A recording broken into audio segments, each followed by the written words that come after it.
ఈ year box office పరంగా కొంచెం వీక్ గానే వెళ్ళాం. పెద్ద పాన్ ఇండియా సినిమా లేకపోవడం చాలా మైనస్ అయింది.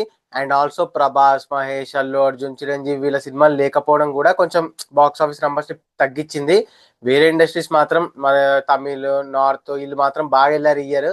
సో ఈ ఇయర్ లో మన టాప్ 10 బెస్ట్ మూవీస్ కాదు, టాప్ 10 కలెక్షన్స్ అండ్ రికార్డ్స్ పరంగా టాప్ 10 మూవీస్ ఏంటి, ఎంత కొట్టాయి, ఎవరికి ఎన్ని ఉన్నాయి అనేది మాట్లాడుకుందాం. మరి జర మన కంటెంట్ నచ్చితే లైక్, షేర్ అండ్ సబ్స్క్రైబ్ చేసుకొని హైప్ కొట్టేసేయండి ప్లీజ్.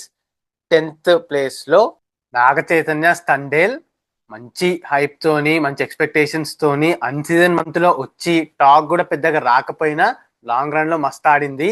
లాంగ్ రన్ లో 54 కోట్ల షేర్ అండ్ 100 కోట్ల వరకు గ్రాస్ కలెక్ట్ చేసి 10th ప్లేస్ లో ఉంది ఈ year. Ninth power stars Harihara Veeramallu. Cinema పోతుందని తెలుసు, పెద్దగా నంబర్స్ రావని తెలుసు. బట్ ఓపెనింగ్స్, ప్రీమియర్స్ బాగానే పెట్టినా సెకండ్ డే నుంచి డెడ్ అయిపోయింది. మన పవన్ అన్న కెరీర్ లోనే worst film, worst top 3 film, worst films లో ఉండిపోయింది.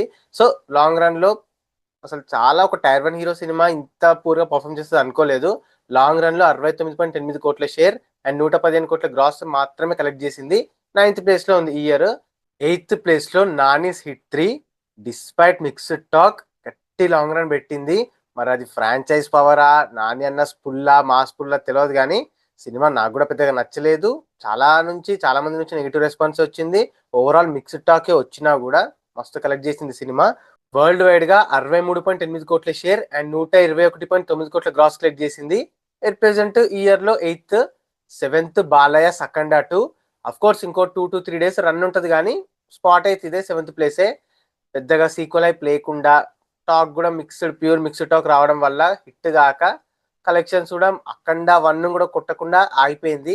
సో ఓవరాల్ గా 70 కోట్ల వరకు షేర్ కొడుతుంది. ఇంకో 3-4 days బాగా రన్ అవుతాయి. ఇప్పుడైతే ఎట్ ప్రెసెంట్ 68 కొట్టింది.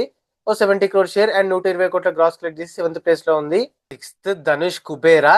నేనైతే ఎక్స్పెక్ట్ చేయలేదు, అంటే ఇది తెలుగు తమిళ ఫిలిం కానీ ధనుష్ మన టాప్ 10 మూవీస్ లిస్ట్ లో ఒక ఇయర్ లో బేస్ చేసుకుంటే ఉంటాడని అనుకోలేదు. కంటెంట్ కింగ్ అని చెప్పి మళ్ళీ ప్రూవ్ అయింది. ఏ రేంజ్ కంటెంట్ డెలివర్ చేస్తారో తెలుసు, ఏ రేంజ్ రన్ ఉందో తెలుసు. So so day 1 to long run మస్త్ ఆడింది. 20 days వరకు కంటిన్యూస్ గా 1 crore షేర్ పెట్టుకుంటూ పోయింది.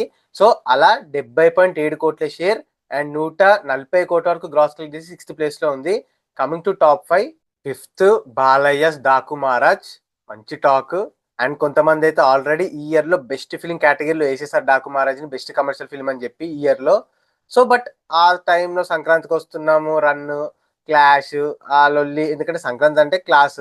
సో మాస్ లో పెద్దగా పుల్ లేకపోవడం వల్ల లాంగ్ రన్ లో 81.5 కోట్ల షేర్ అండ్ 136 కోట్ల గ్రాస్ కలెక్ట్ చేసి సెమీ టు హిట్ మధ్యలో అయిపోయి ఈ ఇయర్ లో టాప్ 5 లో ఉండిపోయింది 5th ప్లేస్ లో. యాక్చువల్ గా టాప్ 3-2కి వెళ్ళాలి, bad luck. 4th Mirai. Unexpected, అంటే చాలా హైప్ ఉండే సినిమాకి కొంచెం తేజ సజ్జావడ ఫామ్ లో ఉన్నాడు అనుమానంతో అనుకున్నాం కానీ అసలు లాంగ్ రన్ భలే వచ్చింది. పెద్ద నంబర్స్ బాగా పెట్టింది. అసలు టైర్ 2 వాళ్ళు కూడా ఇప్పటి వరకు అంత పెద్ద నంబర్లు పెట్టలేదు, ఆ రేంజ్ లో పెట్టింది. అసలు క్రేజీ. టైర్ 2 లిస్ట్ లోకి వచ్చేసాడు మిరాయ్ తో. సో వరల్డ్ వైడ్ గా అన్ని లాంగ్వేజెస్ కలిపి మిరాయ్ 78.9 కోట్ల షేర్ అండ్ 143 కోట్ల గ్రాస్ కలెక్ట్ చేసింది. Third Ram Charan's game changer.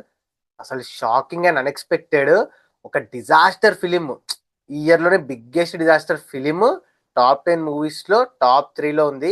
Of course పెద్ద సినిమాలు రాలేదు అయి ఉండొచ్చు ఆ రీజన్ కానీ, బట్ స్టిల్ కొన్ని సినిమాలు, ఇన్ని సినిమాలు వచ్చాక కూడా టాప్ 3 లో ఉందంటే మిస్టర్ బాక్స్ ఆఫీస్ పుల్ వల్లనే. 100 కోట్ల షేర్ దాటింది ఆ టాక్ తో, ఆ కంటెంట్ తో, ఆ క్లాష్ లో కూడా. వరల్డ్ వైడ్ గా 108.9 కోట్ల షేర్ అండ్ 208 కోట్ల గ్రాస్ కలెక్ట్ చేసింది. సెకండ్ వెంకీ మామ సంక్రాంతికి వస్తున్నాం. వెంకీ మామ ఫ్యామిలీ ఆడియన్స్ ని గట్టిగా పుల్తాడని తెలుసు కానీ మరి ఈ రేంజ్ పుల్లుడా, సార్ సార్ సార్ ఏంటి సార్ అది? మెంటల్ ఎక్కిపోయారు audience and also movie team. వాళ్ళు కూడా ఎక్స్పెక్ట్ చేయలే ఇండస్ట్రీ అవుతుందని. మరి రీజనల్ ఇండస్ట్రీ అవుడైందిరా బాబు. ఒక 30 to 40 days వరకు హౌస్ఫుల్ బోర్డ్స్ పడి ఫ్యామిలీ ఆడియన్స్ కదిలి రచ్చ రచ్చ రచ్చ రచ్చ చేసి లాంగ్ రన్ లో 160 కోట్ల షేర్ అండ్ 285 కోట్లకు పైగా గ్రాస్ కలెక్ట్ చేసి టాప్ 2 లో ఉంది మొన్నటి దాకా. And top 1 power stars OG. అనుకున్నాం కొంచెం బేసిక్ డీసెంట్ టాక్ వచ్చినా కూడా ఈ ఇయర్ లో హైయెస్ట్ గ్రాసర్ కొడుతుంది అని చెప్పి. అఫ్ కోర్స్ మన తెలుగు మూవీస్ పరంగా ఈ ఇయర్ లో హైయెస్ట్ ఓజీనే. కొంచెం మిక్స్డ్ టాక్ వచ్చిన ఇక power star most hyped film, చాలా మంది క్రేజీ హైప్ తో ఉండే. ఓపెనింగ్స్ నుంచి లాంగ్ రన్, ఈవెన్ ఓపెనింగ్స్ లో కూడా టాప్ ఇయర్ అదే. ఓపెనింగ్స్ నుంచి లాంగ్ రన్ దాకా అనుకున్నంత పర్ఫామ్ చేయలేదు, అనుకున్నంత నంబర్స్ రాలే, కానీ గట్టిగా ఆడి వరల్డ్ వైడ్ గా 180 కోట్ల షేర్ అండ్ 297 కోట్ల గ్రాస్ కలెక్ట్ చేసింది. ఈ ఇయర్ లో టాప్ 1 గ్రాసర్ గా ఉండిపోయింది. నెక్స్ట్ ఇంకా ఏ సినిమాలు లేవు.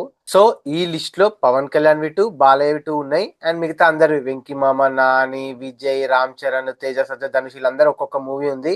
సో ఈ ఇయర్ లో కొంచెం యాక్చువల్ గా 500 crore కూడా గ్రాస్ అయ్యే సినిమా కొట్టలేదు, కొంచెం అల్లు అర్జున్, ప్రభాస్ ఇలా సినిమాలు రాకపోవడం వల్ల. సో ఎనీవే నెక్స్ట్ ఇయర్ అయితే అందరివి మోస్ట్లీ, అందరు కాకపోయినా ప్రభాస్వి ఓ 2 వస్తాయి, పవన్ కళ్యాణ్ వస్తుంది, రామ్ చరణ్ వస్తుంది, అల్లు అర్జున్, మహేష్ బాబు ఇద్దరిది రావట్లేదు. సో చూద్దాం నెక్స్ట్ ఇయర్ ఏ రేంజ్ లో టాప్ 10 ఫిల్మ్స్ వస్తాయని చెప్పి. సో అది గైస్ మ్యాటర్, ఈ ఇయర్ లో టాప్ 10 గ్రాసర్స్, టాప్ 10 రికార్డ్స్. మీరు ఏ సినిమా థియేటర్ లో చూసారు అండ్ ఈ వీడియో పైన ఒపీనియన్ ని కింద కమెంట్ చేసేసి మీ ఒపీనియన్ మాతో షేర్ చేసుకోండి. ఇంకో మంచి ఇంట్రెస్టింగ్ వీడియోతో మళ్ళీ కలుద్దాం. Bye, signing off, team cinematic world.